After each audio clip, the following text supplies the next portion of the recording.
ذرا سوچئے، صرف 100 سال کے اندر ایک سلطنت عرب کے ریگستانوں سے اٹھتی ہے اور اسپین سے لے کے ہندوستان تک چھا جاتی ہے۔ نہیں، یہ کوئی کہانی نہیں ہے، یہ 7ویں صدی کی مسلم فتوحات کی حقیقت ہے۔ ایک ایسا واقعہ جس نے دنیا کا نقشہ ہی بدل کر رکھ دیا، اور اس کے اثرات آج بھی ہماری زندگیوں میں نظر آتے ہیں۔ تو چلیں دیکھتے ہیں کہ یہ ناقابل یقین تبدیلی آخر ہوئی کیسے اور کیوں ہوئی۔ اچھا، اس پھیلاؤ کی وسعت کو سمجھنے کے لیے صرف نقشوں پر لکیریں دیکھنا کافی نہیں ہے۔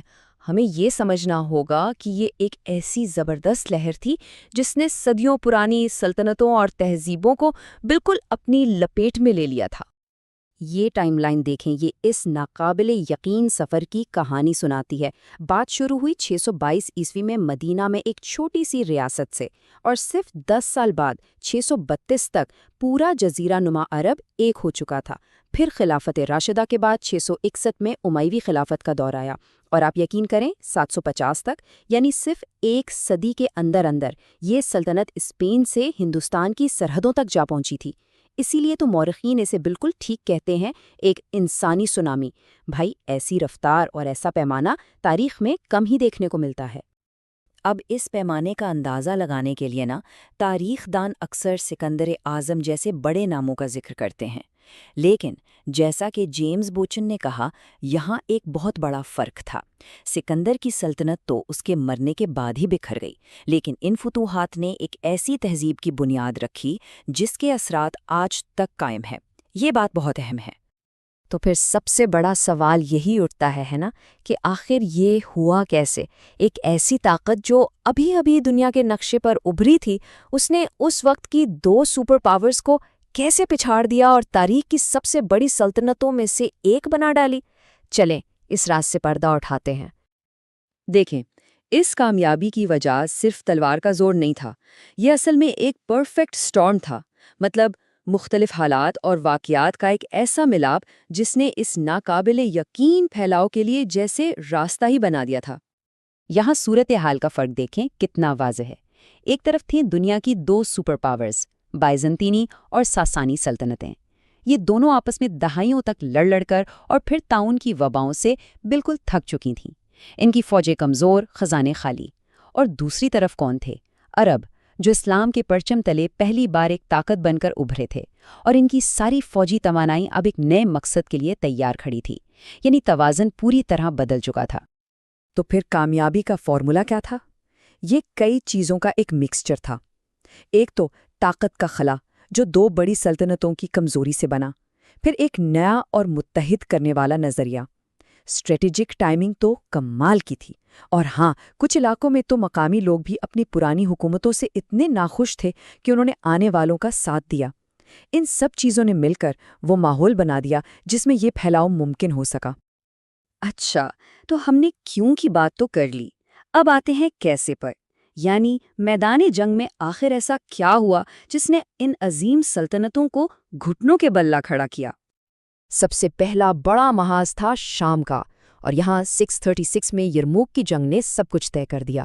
یہ صرف ایک جیت نہیں تھی، بلکہ اس نے بازنطینی سلطنت کو ہمیشہ کے لیے مشرق وسطیٰ سے باہر کا راستہ دکھا دیا، اور پھر یروشلم جیسے تاریخی شہر بھی مسلم کنٹرول میں آ گئے۔ فارس میں تو جو ہوا وہ اور بھی زیادہ ڈرامائی تھا۔ قادسیہ اور نہاون کی لڑائیوں میں شکست کے بعد وہ صدیوں پرانی طاقتور ساسانی سلطنت پوری کی پوری تاریخ کے صفحات سے مٹ گئی، ایک ایسی تبدیلی جس کا کوئی تصور بھی نہیں کر سکتا تھا۔ اس شکست کی کڑواہٹ کا اندازہ فارسی شاعر فردوسی کے ان الفاظ سے لگایا جا سکتا ہے۔ یہ صرف ایک فوجی ہار نہیں تھی، یہ ایک پوری تہذیب کے لیے ایک گہرا صدمہ تھا، جس کی گونج ان کی شاعری میں آج بھی سنائی دیتی ہے۔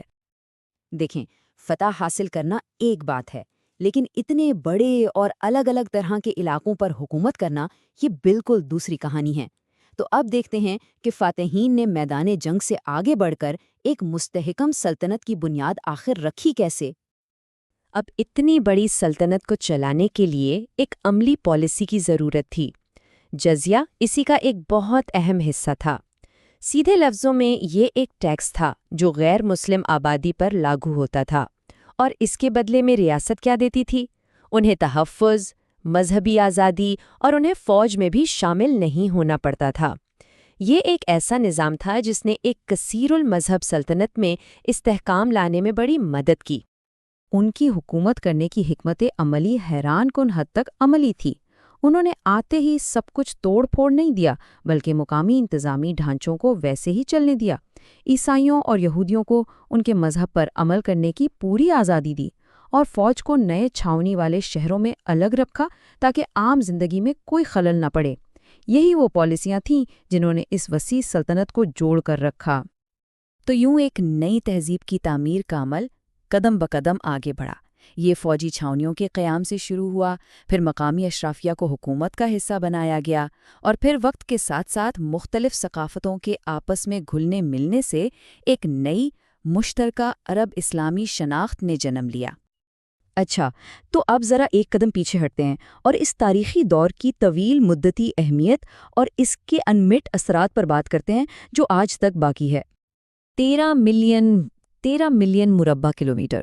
ذرا اس عدد کے بارے میں سوچیں، یہ آج کے چین اور ہندوستان کے کل رقبے کو ملا کر بھی اس سے بڑا علاقہ بنتا ہے۔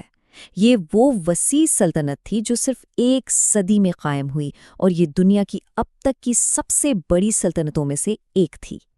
جیسا کہ عظیم مورخ ایڈورڈ گبن نے کہا، یہ صرف زمین پر قبضہ نہیں تھا، یہ تو ایک نئی دنیا کی تخلیق تھی۔